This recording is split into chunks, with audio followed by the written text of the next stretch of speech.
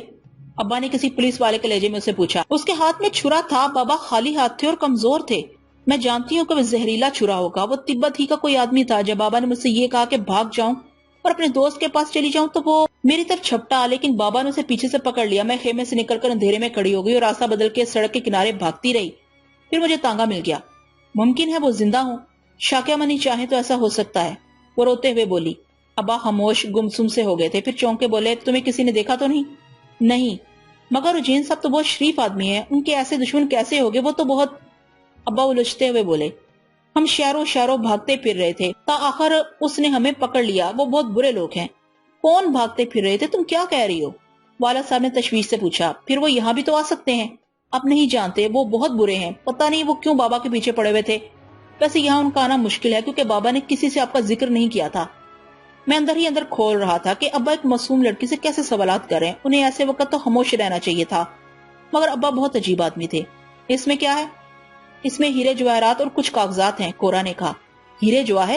والد صاحب نے اس سے چھوٹی سی گٹری لے کر وزن کیا. یہ تو خاصی بھاری ہے. پھر وہ اس کی اجازت کے بغیر گٹری کھولنے لگے. کاغذات میں غالباً تبتی زبان میں آڑی ترچھی لکیریں بنی ہوئی تھی. وہ کاغذات ایک دوسرے مومی کاغذ میں لپٹے ہوئے تھے. گٹری میں وہ بکچہ بھی رکھا ہوا تھا جو اجین اپنے ساتھ لیے پھرتا تھا.